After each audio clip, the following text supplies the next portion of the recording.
Hoje nós vamos estudar o primeiro parágrafo do capítulo 5. E depois desta mensagem, nos restarão apenas duas.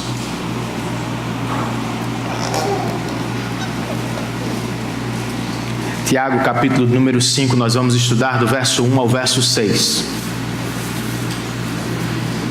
Certo senhor rico do interior, sentindo que a morte se aproximava, resolveu fazer uma última reunião com seus filhos.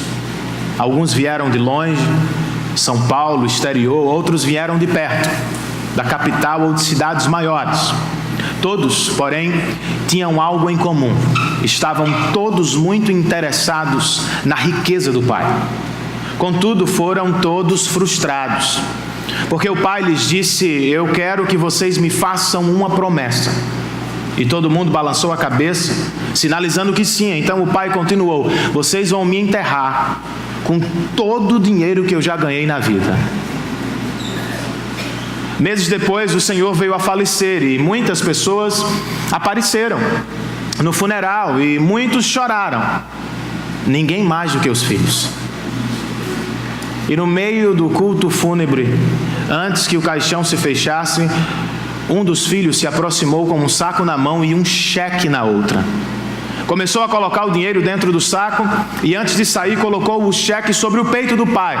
Alguém o parou e perguntou: meu amigo, o que é que você está fazendo? E aquele homem disse: bem, meu pai nunca disse que queria o dinheiro em espécie. Eu vou levar o dinheiro e guardar lá no banco e vou deixar sobre o peito dele um cheque em branco. Se ele quiser, ele desconta. A ilustração tem algum valor cômico, mas ela também retrata bem o final da vida de muitos. Não é assim que por vezes a vida termina? Ricos morrem e vivos se matam pelo que ficou para trás. Ricos partem para uma melhor ou pior, e os familiares partem-se uns aos outros pela riqueza que foi deixada para trás. Será que é assim que nós, cristãos, devemos tratar as riquezas? Será que é por elas que devemos chorar, irmãos? De acordo com o profeta pastor Tiago, nós devemos sim chorar, mas não é por riquezas. Nós devemos chorar pelo juízo de Deus que está para cair sobre a humanidade. Vamos ler o texto? Tiago 5, verso 1, o texto inspirado nos diz: ouçam agora vocês, ricos, chorem e lamentem-se, tendo em vista a desgraça que lhes sobrevirá. A riqueza de vocês apodreceu, e as traças corroeram as suas roupas. O ouro e a prata de vocês enferrujaram, e a ferrugem deles testemunhará contra vocês, e como fogo lhes devorará a carne. Pois vocês acumularam bens nestes últimos dias. Vejam o salário dos trabalhadores que ceifaram os seus campos e que vocês retiveram com fraude. O salário deles está clamando contra vocês. O lamento dos ceifeiros chegou aos ouvidos do Senhor dos Exércitos. Vocês viveram luxuosamente na terra, desfrutando prazeres, e fartaram-se de comida em dia de abate. Vocês têm condenado e matado o justo, sem que ele ofereça resistência. Senhor, abençoa-nos na exposição da Tua palavra. Como eu preciso de Ti, Senhor, para ensinar a Tua palavra.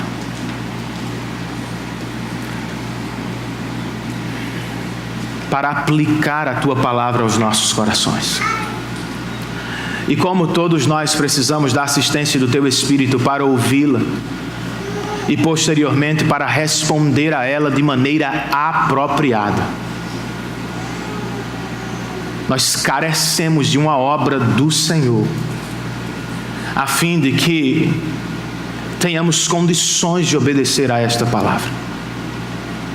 Ajuda-nos, Senhor, eu te peço, em nome e para a glória de Jesus Cristo. Amém.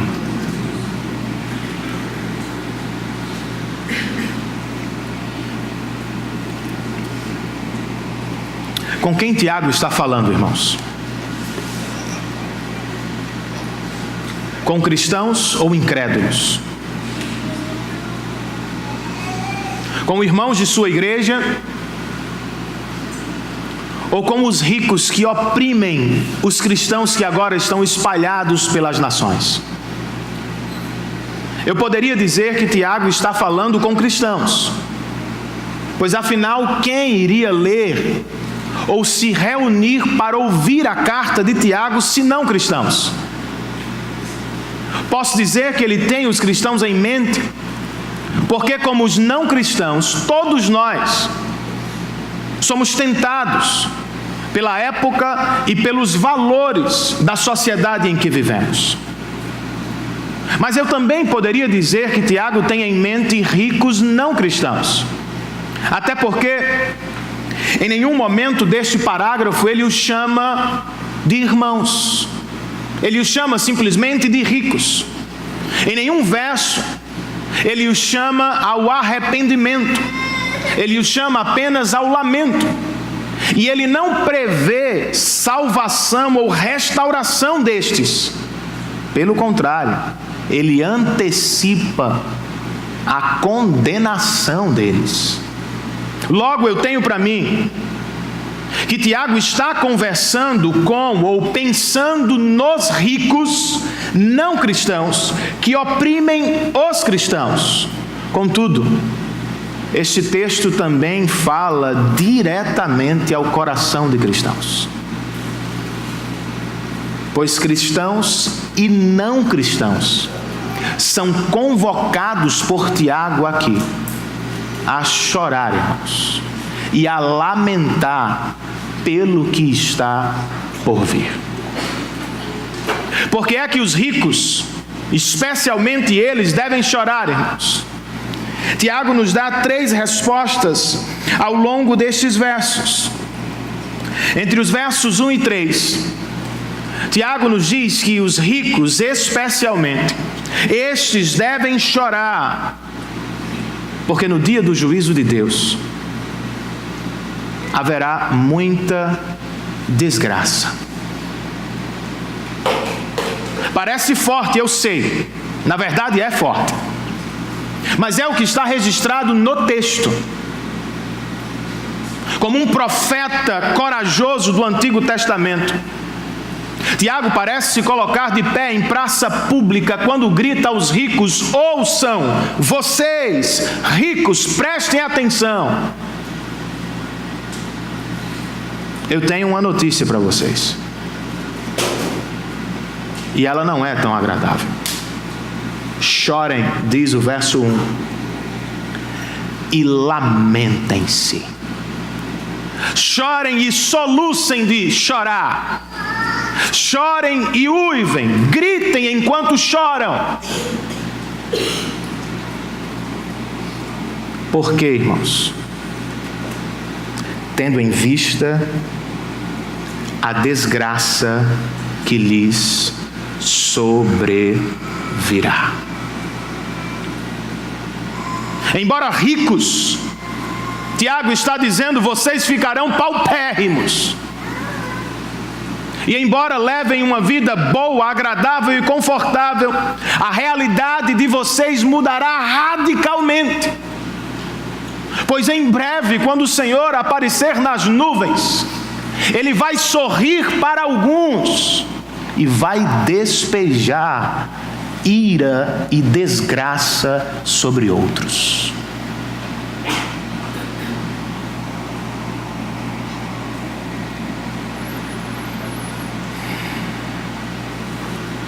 E qual é a desgraça que ele tem em mente, irmãos? Do que é que Tiago está falando? O verso 2 nos explica. A riqueza de vocês a apodreceu, e as traças corroeram as suas roupas. O verso 3 continua: o ouro e a prata de vocês enferrujaram. Em uma sociedade agrária, como era aqui o caso, grãos, roupas e joias se constituíam na riqueza de alguém. E estas pessoas que estão na mente de Tiago armazenam tudo isso e acham que por causa disso estão seguras para sempre. Tiago diz: estas coisas vão apodrecer. Os grãos vão apodrecer nos armazéns, as roupas serão comidas nos guarda-roupas, e as joias de vocês, embora não enferrujem de fato, metaforicamente ele está usando o termo, no dia do juízo elas perderão valor. A riqueza terá passado, tudo sobre o qual vocês depositaram a vida terá desaparecido, e pior,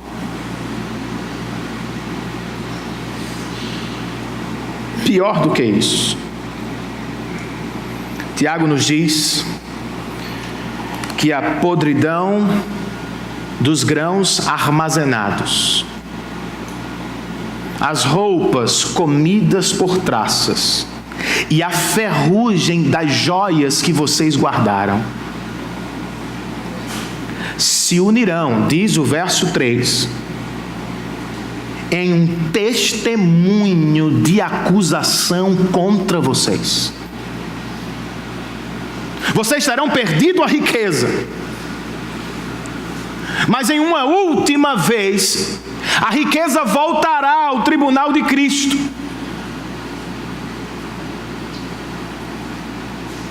Para acusar vocês de um pecado. Final do verso 3. Vocês acumularam bens nos últimos dias. Em vez de fazer bom uso do que eu coloquei nas mãos de vocês, em vez de partilhar com o necessitado, em vez de sustentar a causa missionária, o que fizeram? Vocês acumularam bens para si mesmos. E acumulando bens, acumularam juízo de Deus sobre as cabeças. Para os ricos não cristãos, o texto soa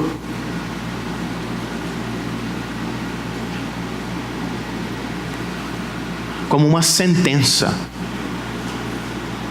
que certamente cairá sobre suas cabeças. Para os cristãos, o texto deve ser um alerta. Não podemos cometer este pecado da acumulação. Mas por que é que os ricos acumulam tanto? Por que que têm riquezas e querem mais riquezas e mais riquezas? Porque é delas, das riquezas, que eles derivam valor. As roupas de marca dizem que são especiais e que por isso terão destaque na sociedade. As posses que juntam dão a eles a sensação de grandeza e poder. E o dinheiro que tem no banco dá a eles a ideia de que o futuro deles e dos seus estará garantido. Tiago diz que tolice construir sua vida sobre algo tão transitório, algo que como a maré sobe e desce, que como a fumaça aparece e desaparece. Que tolice construir a vida sobre algo que ficará para trás.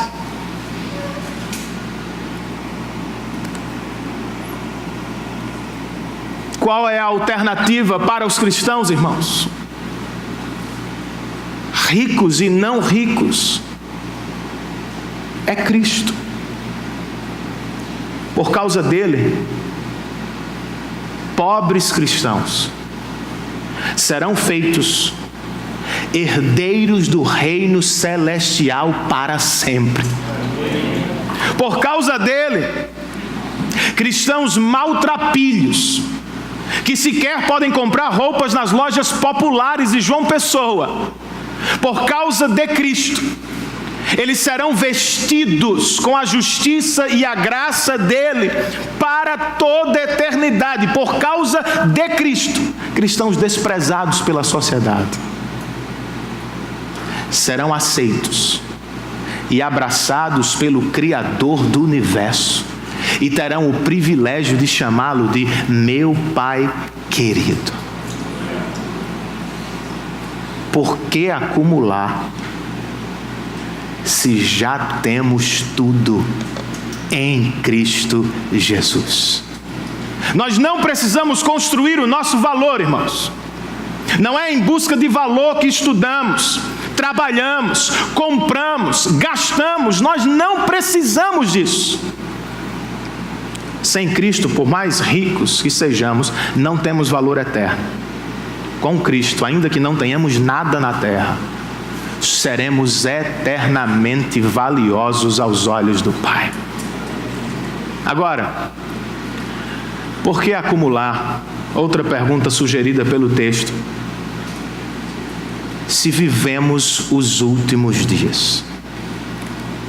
A expressão não fala de ontem ou de antes de ontem.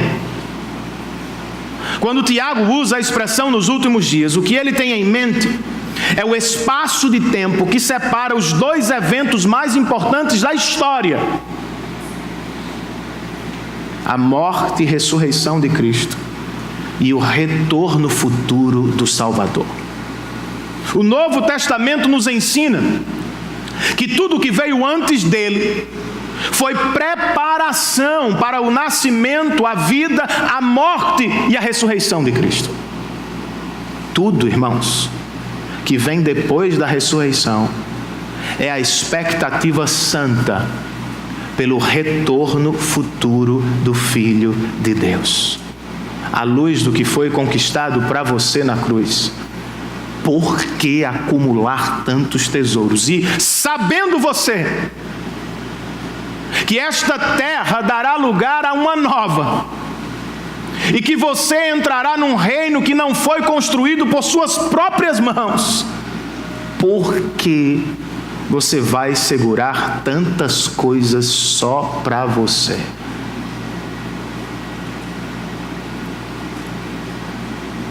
Escrevendo a Timóteo, Paulo ensina: ordene aos que são ricos no presente, a ricos na igreja de Cristo desde seu nascimento, que eles não sejam arrogantes, porque sabem que são pecadores, e que nem ponham sua esperança na incerteza das riquezas, pois sabem que elas vão passar, mas em Deus, que de tudo provê, nos provê ricamente para a nossa satisfação. Ordene-lhes que pratiquem o bem, que sejam ricos em boas obras, generosos e prontos a repartir o que têm. Dessa forma, eles acumularão um tesouro para si mesmos, um firme fundamento para a era que há de vir. Se você tem alguma coisa, é para fazer o bem, é para partilhar e investir no reino de Deus. Que o Senhor nos guarde deste pecado, de guardar tantas roupas que não usamos, tantos sapatos que vocês não usam e eu também, tantas coisas das quais não precisamos. Que aprendamos a viver com menos, irmãos, para ter mais, livre, para dar aos irmãos e àqueles que necessitam. Amém. Porque os ricos devem chorar, irmãos? De acordo com Tiago, é porque no dia do juízo, verso 4, haverá guerra. Depois de chamar a atenção dos ricos com ouçam, ele agora usa o imperativo vejam. Ele os toma pela mão e, por assim dizer, os conduz a um passeio em suas ricas e poderosas fazendas. E então lhes diz, vejam, verso 4, o salário dos trabalhadores que ceifaram os seus campos e que vocês retiveram com fraude, está clamando contra vocês. Trata-se de uma imagem. Do lado de dentro da fazenda, os armazéns estão abarrotados de grãos. Os ricos ficaram mais ricos depois da colheita. Do lado de fora, os mesmos trabalhadores que ceifaram os grãos morrem de fome. E não é porque são preguiçosos, não é porque são parasitas do Estado, é porque foram roubados pelos patrões, que não cumpriram o mandamento bíblico, que é fazer pagamento justo e imediato ao trabalhador, e que resolveram ficar mais ricos enquanto roubavam os menos favorecidos. Eles sobem na vida enquanto empurram os outros para baixo. Eles acumulam bens e riquezas enquanto deixam homens e mulheres morrerem de fome sem o devido salário. E durante todo o tempo, irmãos, eles pensam que ninguém está vendo. Parece com alguns políticos do Brasil, né? Ninguém vai ver o que fazemos a portas fechadas. Ninguém vai saber o que fizemos na escuridão contra os brasileiros.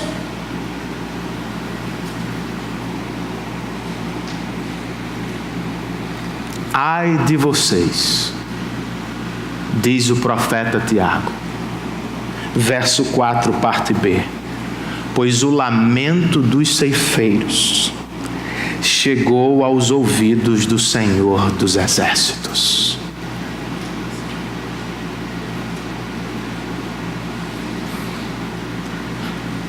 Se você não ouviu, fique certo de que Deus ouvirá o clamor do necessitado. E para aqueles que estão se perguntando por que Tiago usa o título Senhor dos Exércitos, é porque, de acordo com ele, Deus não apenas ouve o pobre, Ele toma o partido do pobre. E por fim, quer na vida ou no juízo, Deus fará guerra contra o rico, explorador e ladrão. Sendo assim, ricos, cristãos ou não cristãos, tenhamos muito cuidado com o tratamento que damos aos nossos empregados. Sejam eles centenas, dezenas ou apenas um. Por quê, Renan? Porque Deus está vendo. E Ele mesmo, se houver injustiça, exploração, roubo ou humilhação no seu negócio, Ele mesmo, o próprio Deus fará guerra contra você. Vocês se lembram de Davi e Golias? Quem era o mais forte? Quem era o mais alto? Golias. Mas de que lado estava o Senhor dos Exércitos? Foi por causa do Senhor dos Exércitos que o pequeno e sem experiência, pastor de ovelhas Davi, derrubou o gigante e cortou-lhe a cabeça. Não há nenhum rico e nenhum poderoso que poderá prevalecer contra o Senhor dos Exércitos. Foi ele, por exemplo, que afogou o exército incontável de Faraó no Mar Vermelho. Foi ele quem colocou Senaqueribe para correr de volta para a Síria. Foi ele quem fez o poderoso rei da Babilônia, Nabucodonosor, comer capim como se fosse um animal. Não pense você que está acima de Deus. Ele está vendo. E na hora que quiser, Ele pode pesar a mão sobre o seu negócio, sobre a sua casa, e como está fazendo, sobre a nossa nação. Aos cristãos esmagados, que sofrem nas mãos dos poderosos, políticos, empresários, chefes, não se entristeçam demais. Deus está vendo.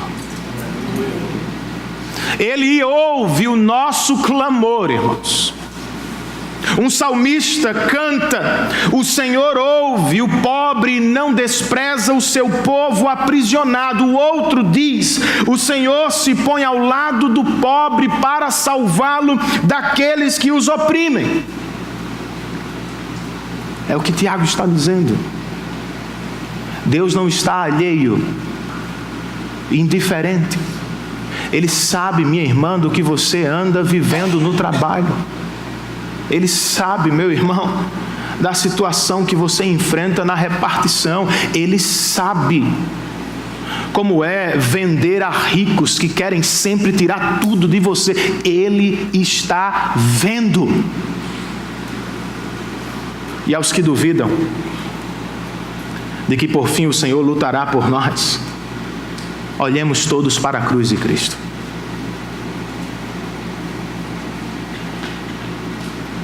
Quando o Senhor subiu ao maldito madeiro para fazer guerra contra o diabo, contra o pecado e contra a morte. Ao terceiro dia, tendo aparentemente perdido a guerra, ele ressurgiu dentre os mortos, para se revelar como o campeão do Evangelho. E isto é tão grande, irmãos, tão poderoso, que Paulo diz aos Romanos no capítulo 8, verso 31, o que diremos diante disto, do que Cristo fez por nós na cruz? Se Deus é por nós, por causa de Cristo, quem será contra nós?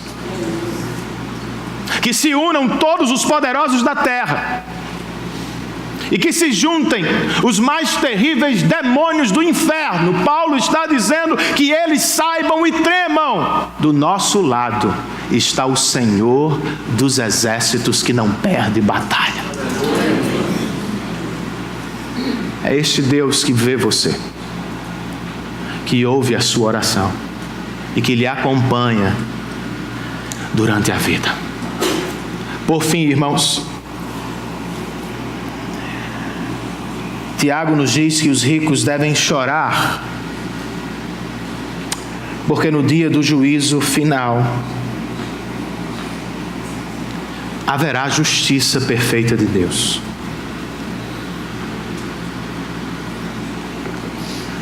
Como acabamos de ver, os ricos, ou alguns deles, acumulam riquezas para si. E eles não ficam apenas olhando para elas. Por causa da riqueza, eles adquirem um estilo de vida. E qual é o estilo de vida deles? Verso 5. Vocês vivem luxuosamente sobre a terra, desfrutando prazeres e fartando-se de comida em dia de abate. Ou como disse Jesus em certa parábola, O rico se veste de púrpura e linho fino e vive no luxo todos os dias. É o estilo de vida que ele adquire através de dinheiro fácil, dinheiro que não lhe pertence, dinheiro que precisa de esgoto, porque senão vai sair das suas mãos. É por isso que os camaradas gastam milhões em relógios, ou em quadros, ou em viagens.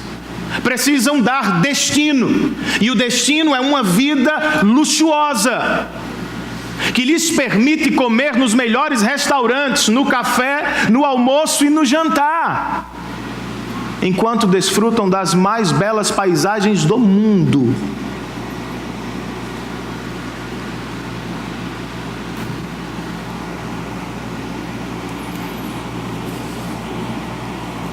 E eles pensam: ninguém vai nos pegar.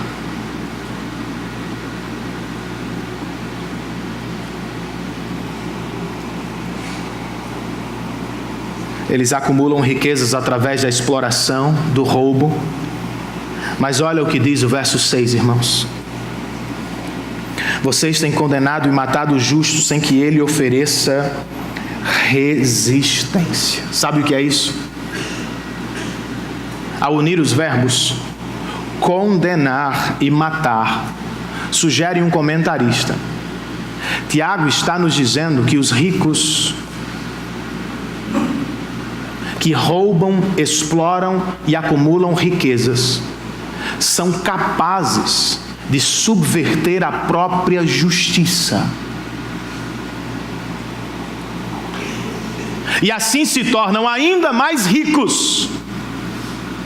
E metaforicamente matam os menos favorecidos. Eles acumulam riquezas através da exploração, através da corrupção, através do desvio, e quando vão à justiça compram os juízes poderosos. E enquanto isso, mesmo com a lava-jato à solta, eles pensam que está tudo bem. Vivem luxuosamente na terra, dentro ou fora dos presídios, sem levar em consideração o céu, como animais que comem. Eles caminham para o dia do abate de Deus, sem se dar conta. É o que o texto parece indicar. Vocês desfrutam e vocês fartam-se em dia de abate. Se a justiça da terra não pegar vocês, Tiago está dizendo: não tenham dúvidas, Deus fará justiça no dia do juízo.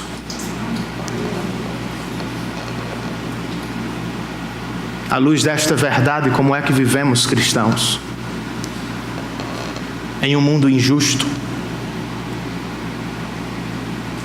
quando sofremos as injustiças do próximo, quando somos roubados, lesados, esmagados por poderosos, a sugestão implícita do texto é: olhem para o justo de Deus. Pois é sobre ele que Tiago parece estar falando no verso 6. Vocês têm condenado e matado o justo. Muito provavelmente ele está falando de Cristo, sem que ele ofereça resistência. Traído por um amigo próximo, condenado pelos religiosos da época e crucificado pelos políticos de então. Em nenhum momento ofereceu resistência. Foi levado ao matadouro, ao abate, como uma ovelha muda, Muito embora pudesse dizer aos anjos: venham, meu exército celestial, ele preferiu não fazê-lo. Não resistiu. Por quê, irmãos? Porque Cristo suportou a injustiça dos homens e bebeu a justiça do Pai por amor. O justo morreu pelos injustos, a fim de que pelo seu sangue fôssemos vistos pelo Pai como filhos justificados para sempre. Qual é a implicação? O cristão vive assim. O cristão não faz justiça com a própria mão. Ele vive à luz do Salvador. Ele ora por aqueles que lhe praticam injustiça. Ele se sacrifica por eles, vivendo à luz do que já recebeu na cruz, e ao mesmo tempo na expectativa do que está para acontecer no futuro. Haverá uma reversão e Deus fará justiça. Mas como diz Paulo aos Romanos, a vingança não nos pertence. A vingança pertence ao Senhor. Logo, nós vivemos na expectativa da justiça vindoura e na prática da justiça do reino aqui e agora. Não vamos fazer o que os outros estão fazendo. Nós faremos de maneira justa. Não vamos trabalhar como outros talvez trabalhem, levando vantagens. Trabalharemos de modo justo, sinalizando, irmãos, a justiça de Deus e antecipando o gozo celestial no nosso coração. Você não precisa levar vantagem, eu também não. Eu não sou escravo destes prazeres terrenos e passageiros. Não é porque o vizinho tem que eu tenho que ter. O meu prazer é Cristo, e isto vai durar para sempre.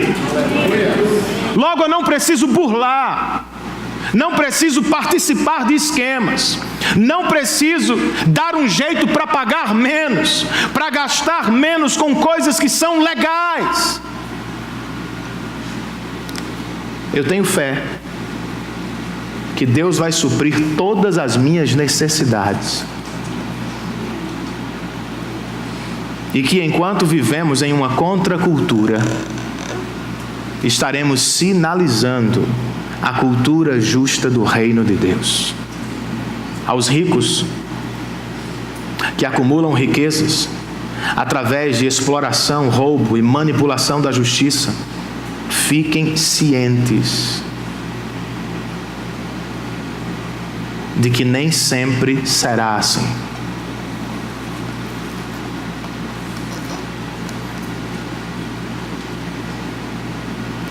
Vocês estão caminhando para um dia de abate.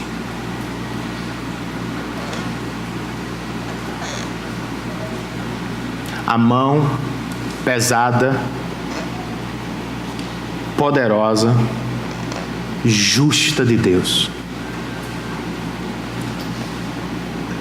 ceifará alguns, como eles fizeram com seus trabalhadores. E na ocasião, não adiantará clamar por socorro, por misericórdia, por graça, por perdão. Terá passado a oportunidade. Como Abraão disse ao rico que já estava no inferno, na parábola de Jesus, que lhe pedia água do céu. Abraão disse para ele: amigo, há uma barreira, um abismo entre nós e vocês, de modo que ninguém pode atravessar. A oportunidade da salvação chama-se hoje. Arrependa-se dos seus pecados. clame a Cristo por perdão e salvação e assuma um estilo de vida que glorifica a Deus. Porque talvez amanhã seja tarde demais.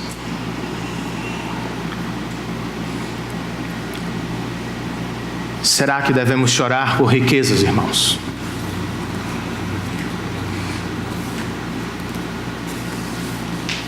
Será que são elas que devem trazer lágrimas aos nossos olhos? Ou será que é o estado eterno das nossas almas e das almas das pessoas que nos cercam? Enquanto preparava este sermão, eu lembrei da trilogia de Tolkien, O Senhor dos Anéis. Para alguns é extensa demais, complicada demais, eu sei. Mas ela carrega mensagens, ilustrações, valores cristãos. E por isso vale o trabalho. Eu lembrei especialmente de dois personagens. Os dois são hobbits, Sméagol e Frodo. Se você leu ou assistiu, lembra deles. Embora sejam hobbits, os dois são muito diferentes. Ou ao menos seu estilo de vida é diferente. Sméagol vive para ter o anel do poder. Frodo, ao contrário, vive para destruir o anel do poder. Sméagol pensa que se conquistar o anel, ele será o hobbit mais poderoso e belo do mundo. Mas vocês se lembram de quão feio ele é.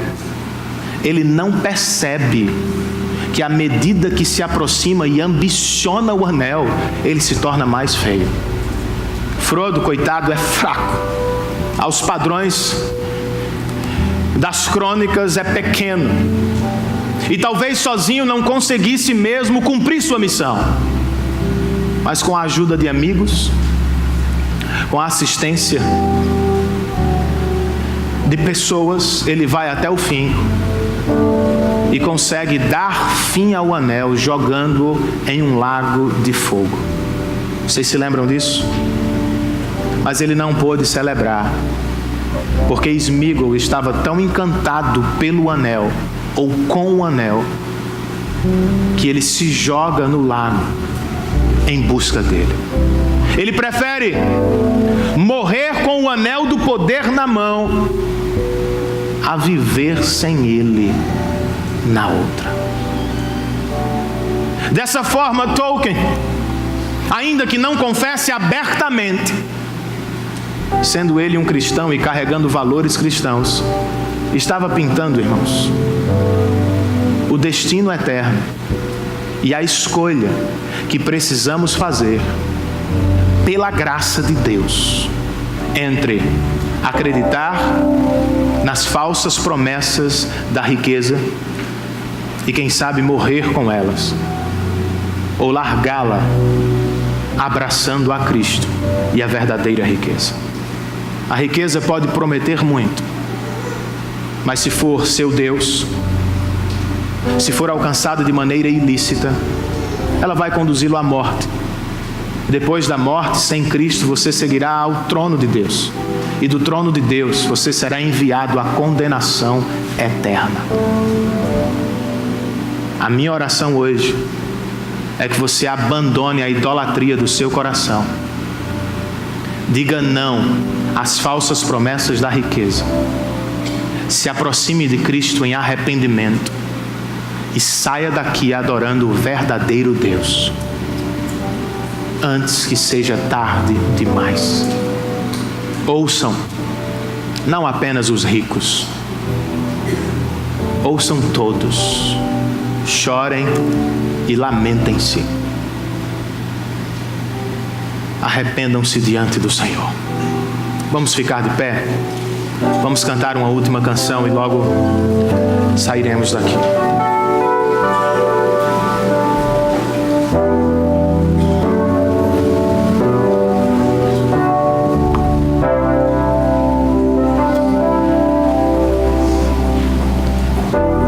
Se da tua graça eu for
graças pela riqueza incomparável que foi Jesus ter morrido por nós na cruz do Calvário. À luz do que recebemos,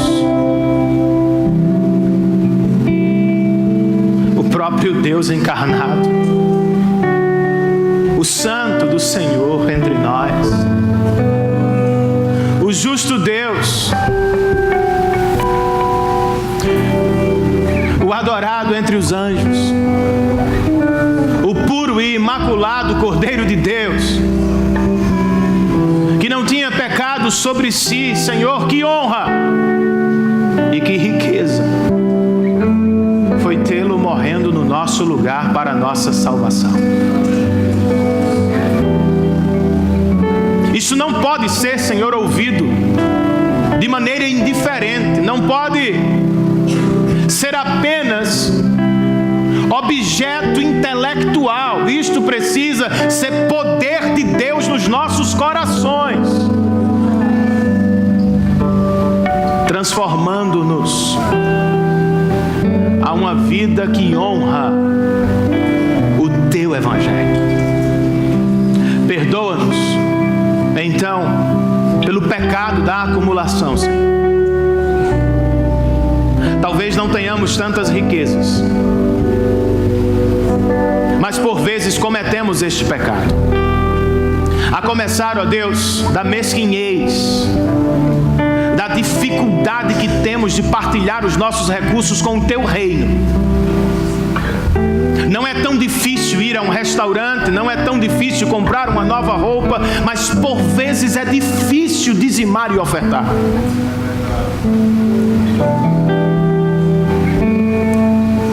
Por que, Senhor?